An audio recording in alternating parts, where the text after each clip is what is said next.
I never graduated high school. At least not in the conventional sense, where I wrote my exams, picked a university, and rode off into the sunset with my friends. I graduated, but I graduated quietly. I graduated ashamed of who I was and of my diagnosis. My name is Leanne Simpson. I have bipolar disorder, and this is Spilt Milk.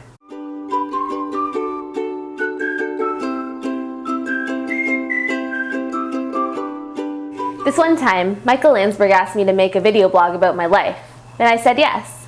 I'm not famous, unless you count that one time I was on the news for Beyonce dance class, and I am not an expert, unless you count Beyonce dance class.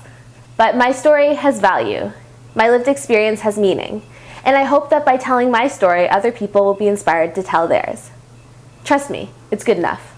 Spilt Milk is the product of years of rumination.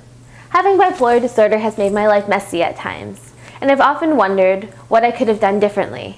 So I made a giant list of regrets, and I'm knocking them down one by one, on camera. That's why this week, we're heading back to my old high school. I returned to my old stomping grounds just in time for their mental health week. I haven't been there in about 6 years, due to a combination of factors that hover between I'm old and this is creepy, and I have unresolved feelings about my lack of graduation. As I was filming, I actually got hit on by a teenager. I mean, I'd showed you the footage, but he's so young that I'm pretty sure it's illegal. My high school track record was almost painfully perfect. I had the best marks in the school. I was school president. I played in the band. I played on the soccer team. I directed plays. I did everything. I think the biggest failure I had was when I got kicked out of vegetarian club for bringing that ham sandwich at one time. Did you know that's not okay to do? But something happened in the spring of grade 12. February had always been a hard month for me, and I wasn't sure why. I planned the school semi-formal, got record attendance, and then couldn't get out of bed for 3 weeks. My family doctor told me that I was depressed, and he put me on antidepressants. Antidepressants. I don't know if you can tell, but I'm pretty much the epitome of resting nice face. The other day, I helped a 70-year-old man find his honey bunches of oats, and then I gave him my phone number so I could set up his email to his grandchildren. I picked up an old guy with my nice face. I'm the last person that anyone in my high school would have pegged for mental illness. But that's the thing. It doesn't matter how shiny your star is. Mental illness doesn't discriminate. And it picked me. The funny thing was, I didn't even have depression. The Prozac my doctor gave me triggered full-blown mania, which meant I was jumping out of 40-foot trees, spending money I didn't have, and not going to school at all, right before I was due for a full scholarship.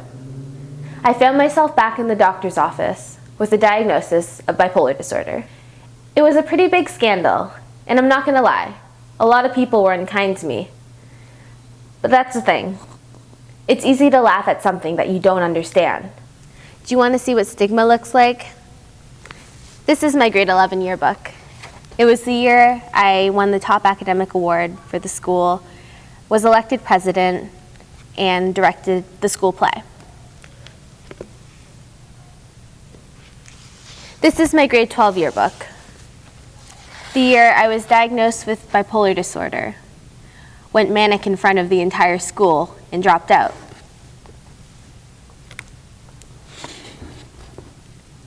This is something we don't talk about. This is silence. You know what's not contagious? Depression. You know what is contagious? Compassion. So I finally went back, and you know what happened? The teachers found out that I was working with SickNotWeak, and they asked me to speak at their mental health assembly. I was given another opportunity to walk across that stage, and this time, wear a smile. If you want to see how it went, tune in next time for Spilt Milk, and listen to my high-pitched voice for another 4 minutes of your life. Spoiler alert, it was probably one of the best days of my life, and I would love to share it with you. Thanks for watching Spilt Milk. Maybe next time I'll pronounce it right.